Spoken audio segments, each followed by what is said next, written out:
Why is Total War Warhammer 3 taking so long? Hello everyone and welcome back to the Great Book of Grudges. My name is Nathan and today I want to have a bit of a discussion. Total War Warhammer has been a monumental success for Creative Assembly and the Total War team. Indeed, from what we know from Steam metrics and loads of reviews, it sold relatively well and to a very good critical success. The series itself began in May 2016 and a sequel was released in September 2017, and now it's been pretty much, just over 2 years and a half, and we've heard nothing about the third other than the fact that they're working on it. Naturally, the forums have been pretty much going insane asking for news, and yeah, Creative Assembly haven't been too great about giving us anything, rather than the fact that yes, something's happening, and it's utter chaos in their words. Now, we've had a little bit of a think tank within the Great Book of Grudges team, and we've started wondering why the game hasn't been released. It's almost 3 years later, and it's taking a bit of time, and we've come up with the following reasons why we haven't heard anything just yet,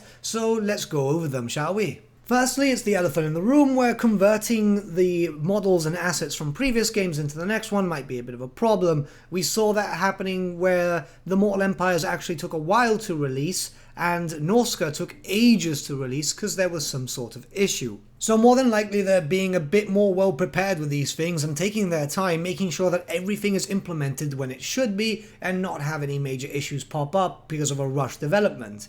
And yeah, you could say there was a bit of a rush development because during the timeline of the first game, DLC was coming out, once a month? Which, yeah, I loved. I thought it was absolutely great because it was more content, but it was getting impossible to actually keep up with stuff. There were some balancing issues and so on. So if they want to take their time and it's a good product, why not?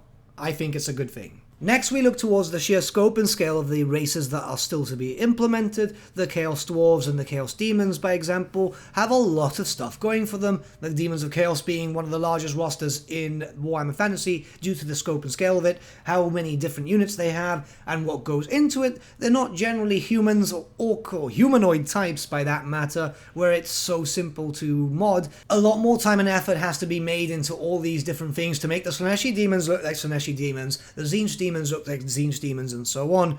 Put it this way, the Demons of Chaos roster is essentially 4 different armies placed into one, so it will require more development time. The last thing that we all thought about is they might have radically changed their plans. Originally, many speculated that we'd see maybe a little bit of the East and not the full Warhammer world in whatever the grand mega campaign will look like, especially considering that obviously a lot of races in the old world and the new world haven't actually been looked upon just yet.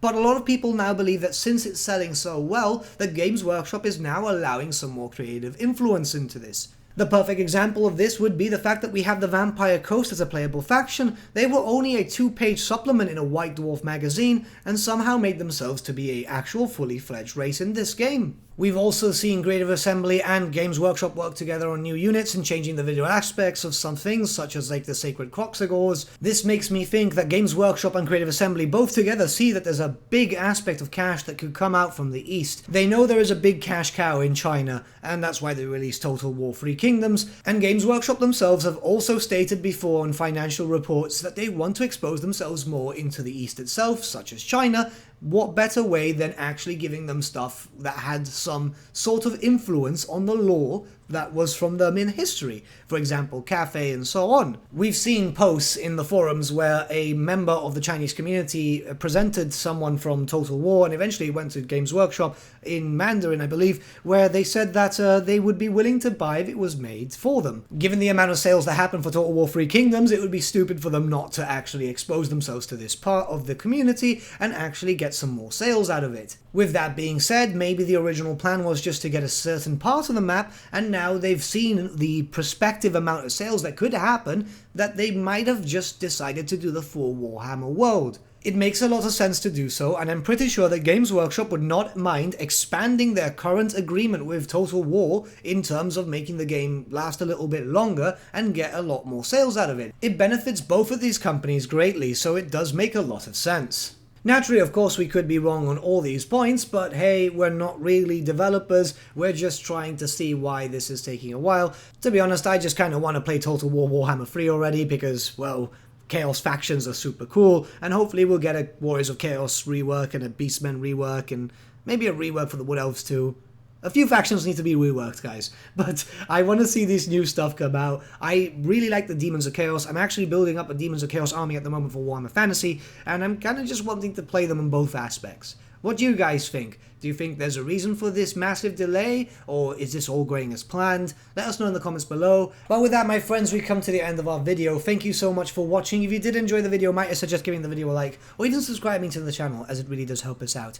In the description link below, we have various social media links where you can get in contact with us via Discord, Facebook, Instagram, and a few other social media platforms. We also have an affiliate link in the description below where you can buy Warhammer products and any other hobby needs for 10 to 25% off, which also supports the channel at no extra cost to you, which I think is pretty awesome. A big thank you to our patrons. Your support really does mean the world to us. It really does help us out with any background stuff for the channel. As the channel's getting bigger, there's a few things popping up and the cost of the channel's getting a bit worse. So this does really help out. But once again, my friends, thank you so much for watching. I shall see you all again very soon. Have a good day.